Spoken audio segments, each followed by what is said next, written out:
the real passion is working with those small businesses and small charities. You're working with people who are collecting personal data about really sensitive things like knife crime or domestic violence. They're trying to deliver a service to people in those situations, obviously don't have the knowledge or thinking about the data, but it's not a massive leap to go, but if you lost the spreadsheet that you've got the new address of someone who you're protecting from a domestic violence situation, what's the outcome, right? Yeah. And so that's my drive. So you're like a data superhero, really. You could be saving lives. I mean, again, yes.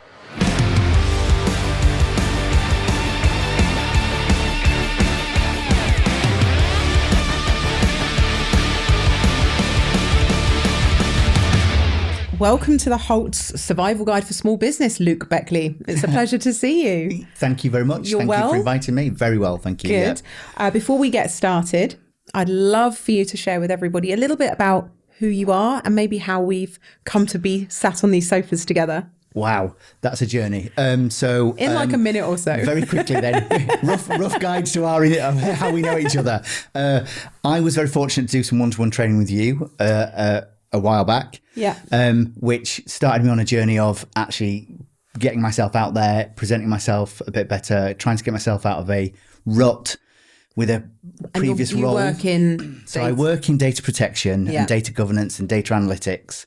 And I think it's something I need to share with the world. So I am on a crusade to try and share that with the world in various guises. So that is how we met. And then obviously we did some charity work and climbing last year. Yes. My unsuccessful summit of Kilimanjaro, where the rest of you actually did summit, and I'm super proud of you. And as a result of that, you've recently started an extra side hustle. So you're a consultant as well as, so you're still full-time employed. Correct. In data. Yeah, I'm a DPO and head of privacy and data governance for a company called Corella. And you do consultancy on the side of that for other companies?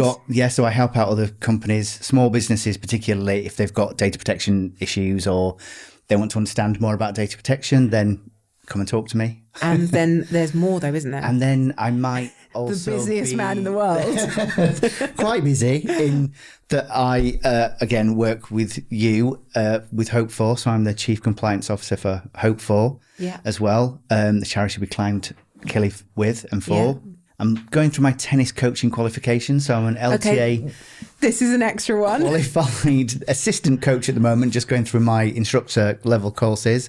So I do teach kids tennis on Wednesdays and Fridays and other sessions throughout the week. And I'm also doing a lot of volunteer work for the East London Business Alliance, who I've worked with previously. And they are a charity working in the East of London that help small businesses, social enterprises, small charities, just facilitates them, provides them services and tries to support them in the growth of their businesses. So I'm kind of doing a volunteer program. You managed to find time to be here. Somehow I managed to find time. Well, I'm always going to find time for you to be here, but yeah. And so, I mean, apart from being the busiest man in the world, thanks. And it really does sound like, I don't know how you manage to juggle quite as much as you do. I think I'm busy, but I have a feeling that you've actually got a secret Luke clone somewhere that's helping you along. Lack of sleep, I think, also really helps. But I think it's really interesting because you're the first person we've spoken to on the podcast that's actually employed. Yeah. And what is interesting to me is, you are clearly passionate about the data work that you do and bringing it to the world. And that can't be easy because it's not a particularly sexy subject for most people. It's quite God, that's just a thing I have to do. Yeah. And I'm guilty of that as well. I don't really understand it all. And that's why I ask you questions when I've got queries. I'm lucky I have you on hand to answer those. But you have chosen to sort of stick with the side hustle model. You do your consulting and you're doing your charity work. So you're living your purpose through your job, which you're clearly passionate about, but you're also finding time for all these extra passions, which a lot of people would be saying, well, why stay employed? Why not go out on your own with the consultancy that you do and have more control over your own time, your own earnings? Because we've spoken to so many people that have made that choice, what has it been like for you? Like, why did you not do that? I think there's, well, two main reasons. One is when we started to work together and they did the training X number of years ago, a few years back. Three years ago? At least 3 years. That was me trying to just understand how I could reposition me, develop some sort of brand, actually validate whether what I was talking about had any credibility. And I would say you've done all those things quite successfully. And I think I've been all right with that so far. So, and then I got an opportunity to move into another role, full-time role, just over about 16 months ago for an industry which I'd not worked in before. I found fascinating, dealt with a lot of personal data. So obviously it appealed to my data geek side. And so I think it's part of a journey that I'm on to get to the point where I'm happy to take a step back or take myself out of full-time employment at some point and then look to do the consultancy work that I'm kind of doing for friends or, for charities on a more full-time basis. Because it's for me, just building up the credibility in the market space and making sure that people in a very dry subject think about me, right? So it's more like a slow burn for you. Yes. And that's interesting to me because a lot of people, when they start a side hustle, they're on this like speedy trajectory. They want to get out. They've decided that they want to leave their job and the side hustle is going to be the thing that gives them an out. Yeah. And they're in a rush. And that happens, you see that happen quite a lot, maybe because their attention, their focus has shifted and they become passionate about the side hustle. Yeah. And that's where they want to put all their energy and they start resenting the job because it's taking them away from the thing they see as their future. And I'm guilty of that. Like that's how it happened for me. And I did enjoy my full-time job, but I really wanted to see where my business would go. And I suddenly was like, I've got to go and drive and do my full-time job and I don't want to do it. What's made you feel comfortable taking it slow that's different from other people, but partly because you still love what you do? I think absolutely that. So I'm really fortunate at the moment that I'm working with a fantastic team. So in the full-time role, a brilliant team, really interested in industry. So energy and utilities and how that market's starting to shift. I'm getting to work with lots and lots of personal data and understand the nuances that I need to do. So that's helping me from a knowledge and an experience perspective, which can only help me and then whoever I work with in the future benefit from that experience. And so I'm in a market space which is only growing. So there's like 160 countries around the world that have got some form of data protection. It all works slightly differently. So depending on whether you're working internationally, you've got lots of different laws that you need to worry about and think about. So me having that experience longer term just makes, I think, it easy for me to be able to say, well, I'm your man and look at all the things that I've done. So it's a credibility and an experience slow burn for me to get to the point where obviously, I won't be full-time forever because there's work I want to do, obviously, with Chris and with Hope for, and there's things that we want to do there. I'm enjoying the volunteering work. I'm enjoying doing the tennis coaching. So I want to find a happy medium that will give me the space to be able to do those things with a bit more.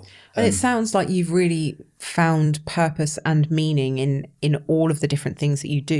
You're a complicated character in the fact that there are so many aspects of you as a person. And I'm guilty of, I didn't judge you before I met you, but obviously I knew a bit about you before we started working together. And I was like, this is a great guy. This is a really lovely guy. But I think you're unexpected because you are a self-confessed data nerd. Yeah. Right. And we would potentially put those people in a more of an introvert category. You're not like that. You're not an introvert. I think you've seen that. You're not an introvert. You're also an absolute intrepid explorer. Like we climbed, I made it most of the way up Kilimanjaro. You made it to the top, and then you came back and you made it a mission with some of the other people we climbed with to start your own travel company to do these adventures with a view to raising more money for the charity we represent. Absolutely.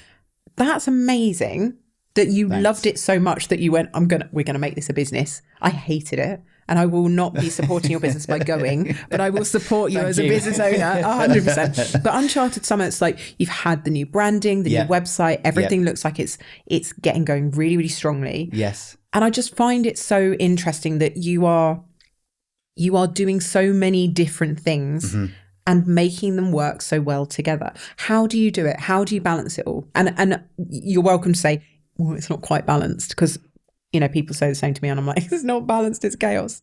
But I get a feeling you've nailed it, because you're such an organised... Well... with your data, it looks like it's organised, and I think on the surface everyone would think... So you're a duck, but underneath your legs are like... There is a lot of that going on, for sure.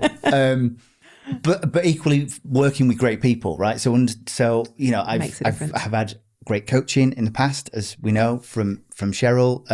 That really helped. I worked with you to help bring me to this point that people now will recognise who I am and speak to me, and we can talk data for a couple of minutes before they fall asleep, things like that. That's ambitious around me. But, yeah, it's not just you. Don't worry, you're in a majority. It's fine. But I get your point. It's a weird juxtaposition, because you're like, you talk about data protection with such passion, and people are like, oh my God, what are you talking about? And I don't understand. And that sounds really boring, which of course it's not for me, because it's passionate. Yeah. And then on the other side of that, we had a conversation, me, Rob and Craig, because of the circumstances in which we found ourselves in Tanzania. Yeah. Realised that there was a lot of fallout from that situation.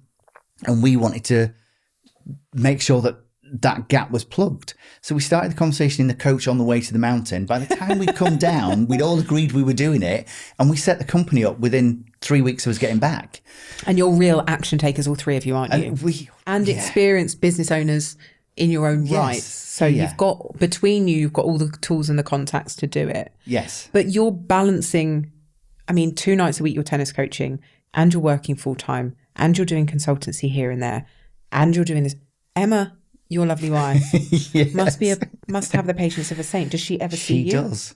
I know she joined you on the adventures, because obviously she came up the mountain. Yeah. So she's obviously got that adventurous spirit as well. But is she as busy as you are? There was a little bit of persuasion in that, I have to say. I'll tell you, the story was really interesting, because I saw your post. I immediately put myself publicly out there. I was like, I'm in, let's go.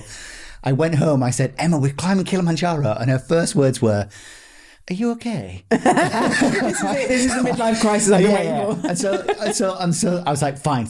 I'll ask Ethan, my son. I'll take Ethan. So I rang Ethan, and he said, Dad, have you lost your mind? What is wrong with you? Did you start thinking maybe you had lost your mind? And I was like, I'm sure it's not me. But at that point, like you said, that juxtaposition is me going, I'm going. So I'm just going to jump in and go. I booked it I think I decided I was going to do it because I saw somebody else had done it. I went, that's a great idea. I'm going to do that. And then I had a phone call, booked myself on it. And about 3 hours later, I went, oh, fuck, what have I done? And it all started to dawn on me. And then I'd already posted about it, and so many people said they were coming. I was like, I can't back out now. Everybody else has said they're doing it. This isn't one of those things, Leah, that you can just go, no, that was a terrible idea. I changed my mind. I was in it. Oh, you were in. And I regretted it for the rest of those months. Like leading up to it, I was like, oh, this was a terrible mistake. This is my ADHD making me do impulsive things. I don't want to do it. So right up to the morning. If my sister hadn't landed in Tanzania that day, when all the drama went off, and obviously the people on the podcast, some people listening might know about it. If you don't, by all means, drop me a message and we can tell you the words to Google and you can go and find out. But there was a big old drama attached to it. There was. I got that email in the morning. If my sister had not been in Tanzania, that would have been my exit route. I'd have gone, I'm not going. This is a red flag to me to go, this is not the one for you. And to be fair, it was amazing that the amount of people stayed in. We only lost, what, 2, 3? Well, we lost, I think we only lost on the day 1. So we lost a couple, obviously through illness and through we had various reasons that they couldn't make it. And I think we only had one who didn't fly that day. We had 26 out of the 27 people. That's wild, isn't it? Which is wild. And we had to raise the money to get some of them up the mountain. That day. We won't go into all the details, but the money that we had all paid to the company to get us up the mountain disappeared, and we all had to find that money again in under 24 hours. and we ran an instant fundraiser, knowing that the vast majority of us would get our money back from our credit cards and our banks, our business banks. So, but we just needed to plug the gap. There were people who had put in everything that they could to be able to make this trip, to be able to climb for HoLT for and raise the money that they'd raised, and to find themselves in a position that they couldn't do it. Yeah. Honestly, I would love to have been a camera watching that whole group on the terrace as money's exchanging hands and payments are going on cards. And I was there in Heathrow Airport withdrawing like thousands and thousands of pounds from my bank to be able to help the people. To convert to US dollars, to be able to pay to people in Tanzania. We started a GoFundMe on LinkedIn, which we were amazed that within hours it reached £20,000, which meant the people that couldn't afford to pay for the trip again, we could fund. Yes. And then when we got refunds from banks, all that extra donation money went to HoLT for, and we spent we spent hours on a spreadsheet trying to figure it all out with a spreadsheet and making sure we had a paper trail with all of it, because I was paranoid that someone would go, she's not giving all the money in, and I was like, nope, we need the paper trail to prove it, because some of it had come into the bullshit that floated around about it was really stressful, and various other things that had allegedly you done was just such, excuse my French, bollocks, right? Yeah, because it was really difficult. I was working it out with you, right? And I know. It was an unfortunate situation, but I think, and it's interesting to actually speculate in hindsight now, but we had a group of people on the mountain, the vast majority of which were business owners, entrepreneurs. Yeah. Some of them, running their first business, some of them have multiple businesses. And if there's one thing you can say, is that they can sort shit out in an emergency. Yes. They are so resourceful and so, I like the problem solving amongst that first group of people that arrived in Tanzania. I was like, it was immense. That is immense. Like the fact that they have managed to pull everything together, including Tanzania Escapades, who were so good. That's the company that took us up the mountain. And despite all of the chaos, they still made it happen. Yeah. They pulled everything out of the bag, and we still all made it onto the mountain. Yeah, agreed. Through all of our resourcefulness, and not just the people that were in or on their way to Tanzania, the people on the ground at home, our teams, my support, Danielle and her team at Spacetime, and Luke, Luke Manson was unreal. They pulled together, and the LinkedIn community pulled together, and our followers pulled together to help HoLT4's supporters pulled together, and we still made it happen. And I think I wasn't even intending to really talk this much about this, but I think that's one of the things that every single person going into small business ownership or who is an entrepreneur, the vast majority of us do have that resourcefulness, that problem solving, that overcoming challenges. It's in our blood, it's in our nature. And if you spot that in yourself, you should have much more confidence as you go into business ownership, because you will find a solution to anything that comes your way. You'll find someone to help you. You'll find a resource. You'll learn how to do it. You'll pull it out of the bag, because that's who you are at your core. And a few of those disasters that come up, you go, oh, actually, I fixed that. I found a way. Exactly. And it builds your confidence, doesn't it? It does, absolutely. And I think we all came away from that mountain feeling more confident, for sure. We could list lots of people's stories, right? Bobby, Fee, David, you could name them. All of them have gone through kind of incredible realizations, and then starting this transformational process to move into what they actually are passionate about and what they want to do. It definitely ignited a lot of it really did things in people. I mean, me personally, I lost 2 toenails. And I was utterly miserable the entire time, and I hated every second of it. And I have hung my adventurer boots up. I will never. I'm sure you said earlier. I wouldn't. Do not put out. I know it's true. I'm not. Just for the record, she didn't agree to that. I'm an outdoorsy girl, as long as I can go home to my warm bed at night. And I think I've accepted my limitations there, and endurance challenges are not for me. Or at least on a nice flat surface. And be in bed by 9:30 in a hotel room. Hot shower. Definitely. I like my comforts. Sorry for the interruption, but I've simply got to tell you about the Vault. The Vault is our light membership to the HoLT. For just £20, you can access more than 85 masterclasses delivered inside of the HoLT, and we add 4 or more every single month. There's no chat, No community, just pure value from experts you know you can trust. With quite literally tens of thousands of pounds worth of training inside the vault and no contract or commitment, some might have called it the Netflix for business growth. You can sign up at the-holt.com/vault and see for yourself. Now, back to our conversation. I love the fundraising that we do. Yeah. And, you know, the whole experience of working alongside HoLT from when the war broke out between Ukraine and Russia, that ignited a real passion in me to help them. And it was such a coincidence that Chris Lomas and Zoe Lomas crossed my path on LinkedIn, thanks to Christopher Wright, who introduced me. And I'm like, I'm going to do a fundraiser. And, you know, LinkedIn has been a catalyst in attracting more people to HoLT, who are literally changing people's lives, thousands and thousands of people's lives on a monthly basis out in Moldova.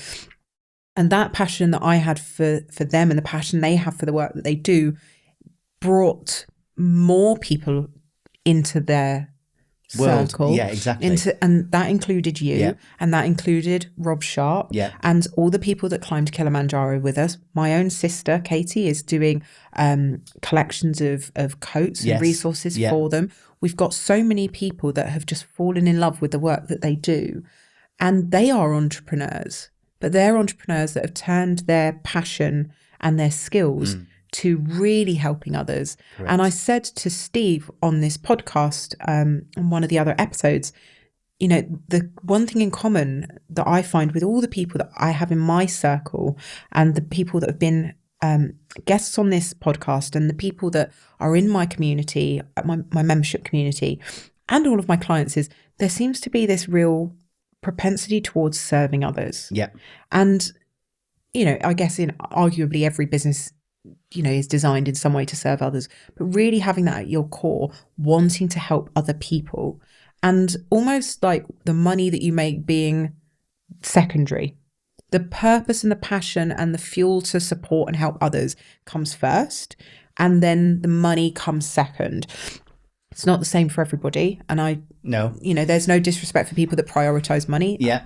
Money makes the world go round. And for some people, that is their passion. And I absolutely understand that. But it seems to be that we have created a circle of influence around us. Our own little world and orbit that we have is very much people that are born to serve. Yeah. And I love that. And I think for me, and definitely for you, everything else comes second, but it's allowed you to follow a passion that's led to financial success as well. Yep. You know, you're comfortable. Yes. And you've got everything that you could want, and you're able to donate your time and your energy to helping others. Yeah. For no money as well. And isn't that beautiful that, you know, you've created, you know, your consultancy and your job that you have allows you to have the freedom to be able to then do the work that I do with Chris and with HoLT, and then the work I'm doing volunteer-wise for East London Business Alliance and lots of other people who are kind of asking. People reach out to me and ask me questions. I'll answer them. I'll help them. I'm not going to, hang on a minute, that's going to cost you, you know, £1,000. If it's straightforward. If they then want to go into a more formal arrangement, then fine. But the purpose of the work that I do, as dry as it may be for some people, is all about the individuals. Ultimately, data protection's there to try and make sure that the data that is used about us is done so in the right way, and that we don't end up either it getting leaked and therefore, you know, identity theft, or worse still, and especially for me, the real passion is working with those small businesses and small charities. So the stuff with the East London Business Alliance, you're working with people who are collecting personal data about really sensitive things like knife crime, right? Or domestic violence. And they're trying to deliver a service to people in those situations. Yeah. They're not, obviously don't have the knowledge or thinking about the data, but it's not a massive leap to go, but if you lost the spreadsheet that you've got the new address of someone who you're protecting from a domestic violence situation, what's the outcome, right? Yeah. And so it's That's my drive. So you're like a data superhero, really. You could be saving lives. I mean, again, yes. How to make Luke deeply uncomfortable. but ultimately, yeah, that's what keeps me awake at night, thinking about that, driven from a conversation I had many years ago with a guy called Farah, who runs a wonderful charity called UPress, which is trying to help migrants and people who've gone through domestic violence and who are finding it very difficult to sort of find their space, but through art and through music. So I sat down and had a conversation with him and said, well, so what details do you capture about these people? And he tells me about all their addresses and their contact numbers and some of their medical conditions. And I was like, so where do you secure that? And how you know, and he just looked at me. They're doing it now correctly, obviously, because he and I had a conversation. But his passion was, while I'm delivering these services, I'm helping them build them, integrate into a community, build a community through art, through music. I don't know what you're talking about. And I said, well, and that's why we exist, right? That's why we're here, to make sure that the chain of security is kind of complete. And it's so easy to overlook things like that. So can I take advantage of you here then, Luke, as we've got your attention in the nicest way? As our audience predominantly are going to be people who do own a business or are thinking of starting a business or maybe have a side hustle that one day they'll take forward. When you're working with the small businesses, what are some of the common mistakes that people are making when it comes to data that they could quite easily fix to protect themselves and the customers that they're working with? What are some of the themes that you see happening? So, understanding what category of data you're collecting and why you're collecting it, and then for making sure you don't collect more than you need. So this wonderful thing called the UK GDPR that unfortunately we're all regulated by if we're collecting personal data. So you've got to just, it's kind of just taking a pause, talking to someone like me who'll talk to you about these principles and what they actually mean. And there are simple steps then just to think about, how do you get people to sign up to forms? For example, you've got to do it in a particular way. It's dead simple to do. I can help you do that. You've got to be able to tell people on your websites through this privacy notice, but some people call it policy, what you're doing with their data, what this lovely thing called a lawful basis is that you've collected it under, who you share that data with, and then obviously if they're not happy, how do they complain to the Information Commissioner's Office, as basic principles of a privacy notice. Dead simple to construct and put together, but it has to be done in a certain way so it's easy for people to understand and read. And it does feel overwhelming. Like my ICO registration came up for renewal. When I first started my business, didn't even know that existed. It wasn't until someone had emailed me via my website saying, have you got this? And I think it was from someone from the ICO that said, have you got this? I was like, I don't know what it is. I had no idea. So if you're a small business owner with a website and you're taking emails, you need to be ICO registered, right? And it's what, £30-40 a year or something like that? £40 is the lowest tier. I think they're about to increase it, but not dramatically. It's not a huge amount of money unless you're like a, top tier where you're processing lots of data, sensitive data, CCTV images, all sorts of those things. Then you get into quite a reasonable size fee. But the majority of the people that we are talking to would not be in that sphere at all. So as a small business owner, you're setting up your website to start with, setting up a website for your business, and you're going to be collecting people's emails if they send you a contact form, for example. Yeah. Because that would count, right? Because you have to have your name and your email address in it. So that is data on somebody. Yeah. You need to have your privacy notice on your website. Yes. Where do you get a privacy notice? So I can. So I got mine from my lawyer. Together. Well, and so that, yes. I got one for my T's and C's, and my privacy notice was from my lawyer and updated with that. But it'd be better to come to someone like you. Don't just go and download one off Google, right? I would not suggest you do that, because you've got to. It has to be specific to your business and what data you're actually collecting. So the fill in the blank templates for things like that are not. What? You wouldn't find out if it was good enough or not unless something went wrong, and then it's going to be a very expensive mistake. It could be. I mean, the likelihood is not, but for me, it's a reputational thing.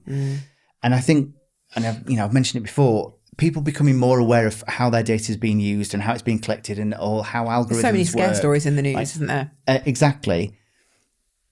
I think that becomes a reputational risk for your business. Yeah.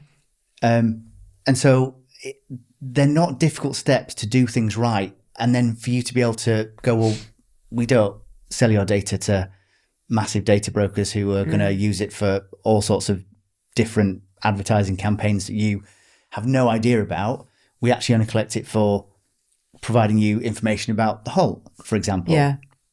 So those are dead simple things to put into your notice, but you need to understand what data you're collecting and what you're doing it for and the processes that it's involved in. So there's a little bit of work to do, but again, I'm that person who reads privacy notices, right? So I do. And, but that's my world. But it's a good thing because it's something that most of us don't realize it's a problem. So as an example, I had terms and conditions set out when people were doing my one-to-one training with me. And I didn't have anything based on if they didn't show up for their call. Mm-hmm. So if they didn't show up, I had nothing to protect me and my time. Yeah. And I had nothing to protect me if they turned up. I had a guy turn up one day to a one-to-one call with his wife. And I said, I'm really sorry, but you've booked a one-to-one call. So that means it's just you and me. Yes. So, well, look, she's my assistant. There's no reason she can't be here. And I said, well, that's a group training. And that's a different price. So we can cancel the call now. I can invoice you for the balance and we can rebook it as a group training, or I can just refund you the money. And he had a massive rant and a rave about it.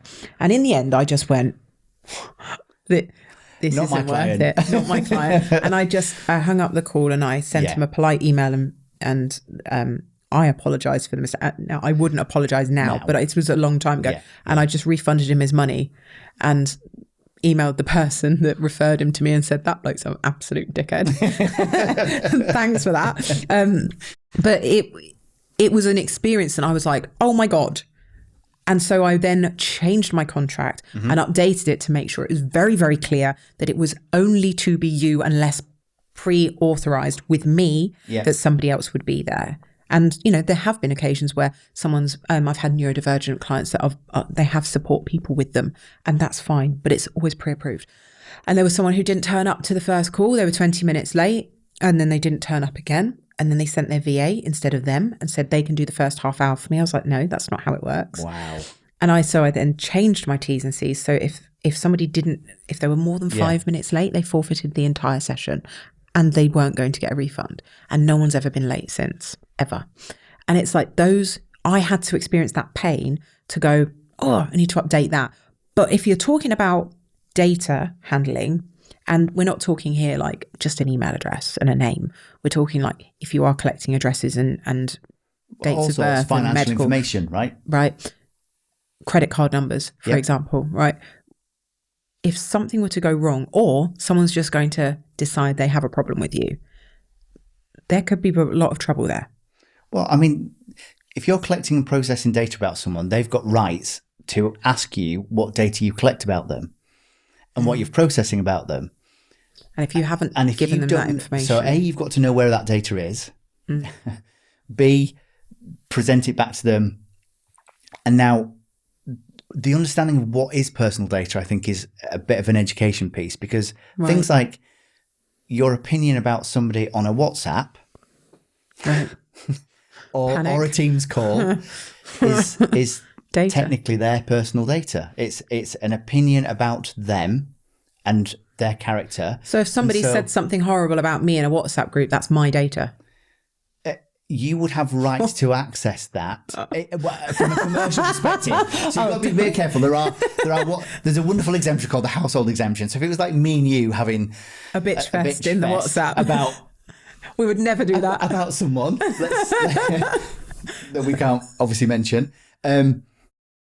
Then that would not fall within that realm. But if you are processing that data in that commercial capacity, right, and you're WhatsApping about or texting or Teams messaging or however you do it through any other means, is personal data that you are creating about that individual.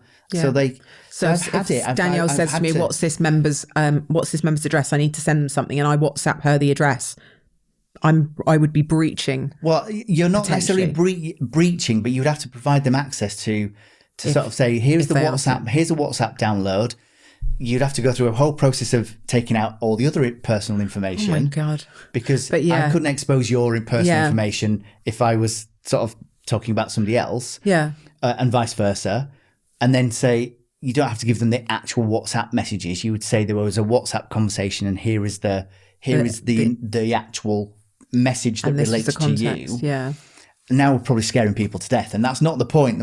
I think my point is being mindful of what you're using it for and how you're using it, and making sure that you do your research or speak to somebody that can offer insight.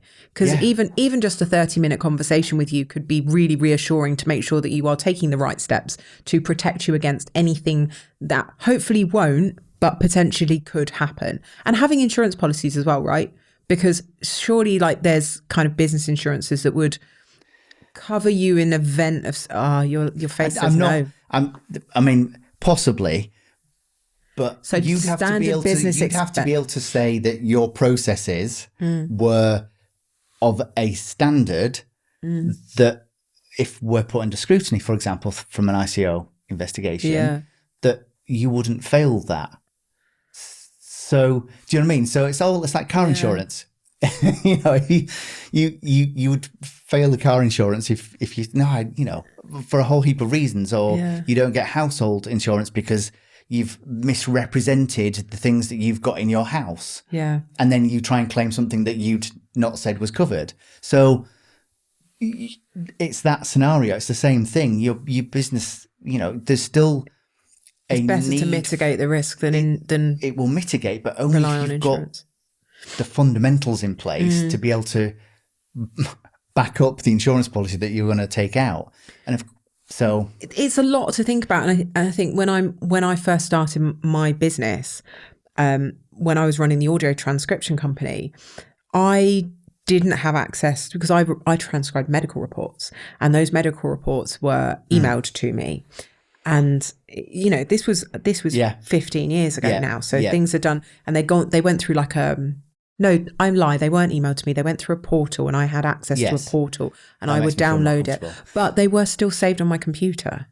Right. And they weren't saved for long, and they were removed as soon as I'd finished a batch. They were removed, but that batch might take me a few days. And if I'd lost my laptop at some point, it was password protected, but if it had been stolen from my house or something like that, those things can happen. And I probably didn't give too much thought to that. The doctors and the people that I was working with definitely gave more thought to it. But as a small business owner, I didn't actually have any protection in place for me, should that possibly be an issue. Or, if I lost my laptop and my client decided to prosecute because I had lost sensitive data relating to their clients, I probably would have been potentially in a bit of trouble for it. And I hadn't thought about it. It's interesting because, as a small business, there are so many things that we don't necessarily think about. We go in it like, just going to do the thing, sell the thing, people are going to pay me for it, blah, blah, blah, blah, get a nice, pretty website, grow a personal brand. And we don't necessarily think about the nitty gritty things. And that's why, it was interesting to talk to Jez Manara, who we were talking about, because she works with, she used to work for HMRC. Yes. And, the point is for us to help small business owners. And absolutely, for you, that is one of the things that you do. Yes. Is, encourage people to think about how they're handling their data, being more mindful, keeping things safe and secure, and using people like you if they are unsure, if things in the business do change. So it's been really interesting to chat to you. And I'm really looking forward to the day that you message me and go, Leah, I'm leaving my job and going full time. I am very excited for that. But I understand, there's a lot of things that will go into that. And, you've got to climb the Kilimanjaro a few more times first. Yeah. So if you're looking for a trip to Kilimanjaro, anyone's thinking about, I'm insane and I'd quite like to climb 6,000 meters up a killer mountain experience, and you can chalk and cheese opinion. If you are an intrepid explorer that enjoys a very physically demanding challenge, then definitely check out Uncharted Summits. The group of people in Tanzania and in the UK are unreal, and it all benefits the charity that we both hold very, very close to our heart. So for every climb, there's a percentage going to Hope For. And you'll directly impact. And that's, we really have to emphasize, Hope For do not take anything for themselves. No. Every penny that goes to Hope For goes directly to making impact for refugees, victims of trafficking, domestic violence, and people living in poverty, and which is 80% of people in Moldova. So we really do. We're very, very passionate about it. And so, yeah, climb a mountain and don't die. You won't die. We'll look after you. You were, to be fair, they were amazing. Everybody on that mountain was amazing. Every single person from the moment we landed to the moment we left was unreal. And Tanzania is incredibly beautiful as well. Stunning place. I'm a little bit jealous that you're going back to Tanzania, but maybe I'll come back just to hang out at the hotel. Well, that was Bobby's approach as well. I think she's got talked into it. Have you, Bobby? Anyway, we'll talk about that later. But she was like, "No, I can be ground ops at the Mirror Hotel." And I was like, go and sample the safaris. I suspect a few other people would be happy to sit by that pool and just await information. Luke, thank you so much. It's been an absolute pleasure chatting to you. Thank you very much for the invite. Thank you. Before you go, I just need to tell you about our brilliant podcast sponsor that aligns so well with our own mission at the HoLT. While seasoned podcaster Wendy C was consoling a friend about a toxic workplace experience, she realised that workplace abuse is so widespread, and yet so many people are suffering in silence, often alone. Safe Space from the Workplace is a new podcast for everyone. If you find yourself in a toxic workplace, you're a leader or business owner feeling out of your depth, or you have a friend or family member struggling at work, this podcast is for you. Wendy will be talking about everything workplace related, including survivor stories and speaking to experts specialising in tools to cope with burnout, discrimination, redundancy, grievances, medical issues, women's health, and so much more. The podcast aims to empower employees and educate leaders and business owners, and help people who find themselves in toxic workplaces to realise that they're not alone.